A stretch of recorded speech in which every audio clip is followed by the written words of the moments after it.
चलिए तो सब विद्यार्थी थोड़ा जुड़ जाएंगे, और जो अभी तक नहीं पढ़ रहे हैं उनको टेंशन लेने की जरूरत नहीं है, क्योंकि अभी हम एकदम रिफ्रेश कर देते हैं आपके माइंड को।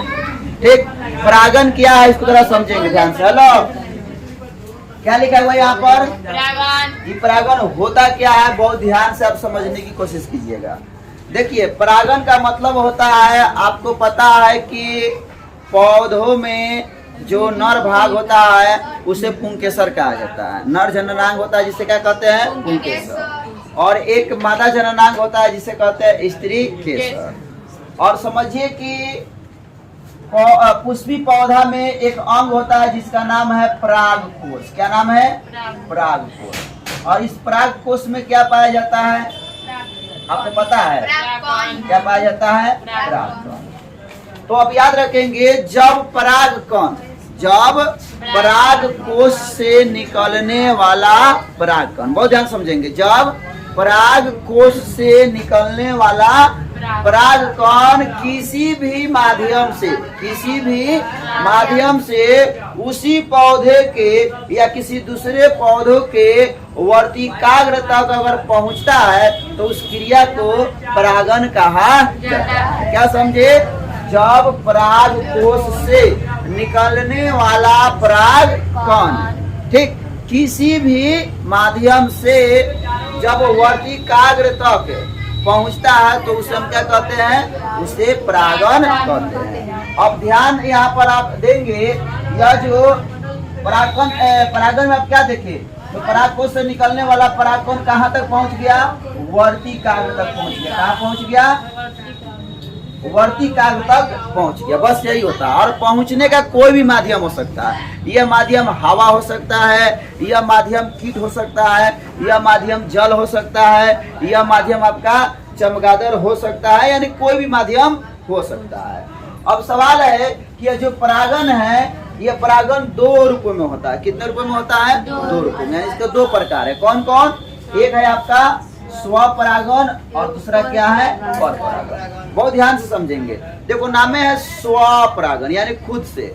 अब क्या होता है, जब परागकोश से निकलने वाला परागकण अपने ही पौधों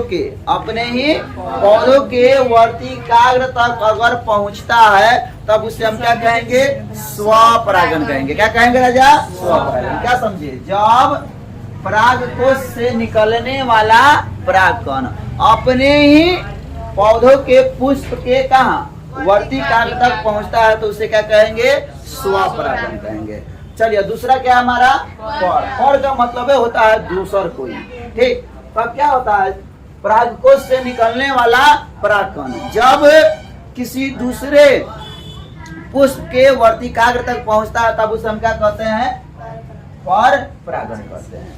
क्या कहते हैं? परपरागन। तो परपरागन में यहाँ पर देखेंगे माध्यम क्या होगा? यहाँ पर माध्यम अलग हो सकता है, बहुत सारा माध्यम हो सकता है। इस आधार पर अगर हम देखेंगे तो परपरागन में प्रयुक्त बाहरी कारकों के आधार पर परागन निम्न प्रकार की होती है। अब कौन कौन प्रकार की होती है तो आप एक बार देख सकते हैं। एनीमोफिली, कौन से? एनीमोफिली, उसके अलावा हाइड्रोफिली, एंटोमोफिली, ऑर्निथोफिली और क्रिप्टोरोलोफिली। अब क्या होता है, ध्यान समझेंगे, जब परागन की क्रिया हवा के माध्यम से संपन्न हो, जब परागन की क्रिया कौन सी? हवा के माध्यम से संपन्न हो तो उसे हम क्या कहते हैं? एनीमोफिली कहते हैं। क्या याद किए? क्या समझे? कि जब परागन की क्रिया हवा के द्वारा संपन्न हो तब उसे हम क्या कहते हैं? जैसे आप लोग नारियल को देखते होंगे, खजूर को देखते होंगे, खजूर का पेड़ कहीं और है और उसके अगल बगल में आप देखते होंगे कि खजूर का पेड़ हो गया। क्यों हो गया? वह किस माध्यम से वहां हुआ? तो वहां पर हवा का बहुत बड़ा रोल था। हवा बहुत बड़ी भूमिका निभाई परागन की क्रिया करने में। उसके अलावा हाइड्रोफिली परागन क्या होता है? जब परागन की क्रिया जल के द्वारा क्या हो? संपन्न हो। किसके द्वारा संपन्न हो? जल के द्वारा संपन्न हो तो इसे हम क्या कहेंगे? हाइड्रोफिली कहेंगे। और वही तीसरी अगर बात करें एंटोमोफिली, यानी यह किसके द्वारा संपन्न होता है? यानी जब परागन की क्रिया कीड़ों द्वारा संपन्न होती है तो उसे हम क्या कहेंगे? एनेमोफिली कहेंगे। चलिए आगे बढ़ते हैं। अगला हमारा है ऑर्निथोलॉजी। आप लोग पढ़े होंगे पक्षियों के अध्ययन के विज्ञान को ऑर्निथोलॉजी कहा जाता है, ठीक। तो अब यहाँ पर है कि ऑर्निथोफिली, इसमें क्या होगा कि जब परागन की क्रिया किसके द्वारा संपन्न हो, पक्षी के द्वारा संपन्न हो, तब हम उसे क्या कहेंगे, ऑर्निथोफिली कहेंगे।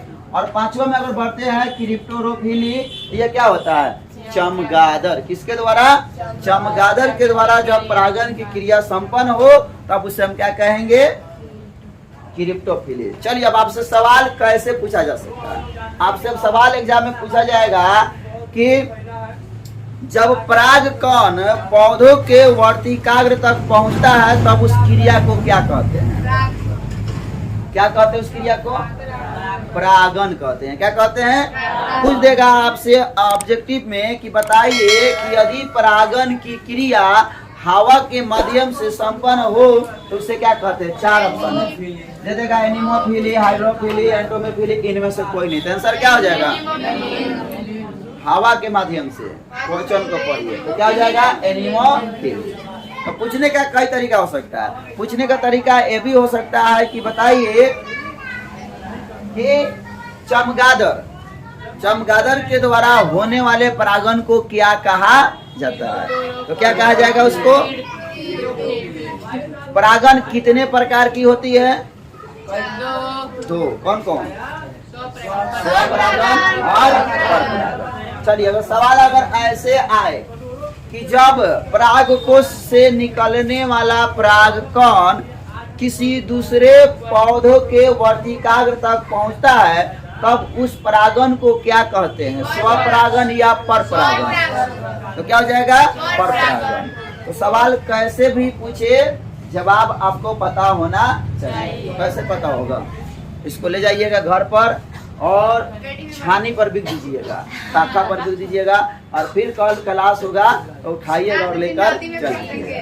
कि इसका क्या करना होगा, रिवीजन करना होगा। बार बार कहते हैं कि जब पढ़ने आइए तो पढ़ने से पहले सबको पता है, रूटीन बना हुआ है कि हमको कौन सा विषय पढ़ना है। सबको पता है कि कल मैथ है कि हिंदी है कि कौन सा विषय है, कौन सा अध्याय पढ़ना है, आपको पता है। तो जैसे आपको पता है कि कल क्या है, छुट्टी है, तो पहले ही क्या करके आएंगे। हमको अगर आज जैसे पढ़ना तो हमसे बायोलॉजी पढ़ना था, तो आप बायोलॉजी पढ़ कर आते, तो उसका फायदा देखते बहुत बढ़िया मिलता, ठीक।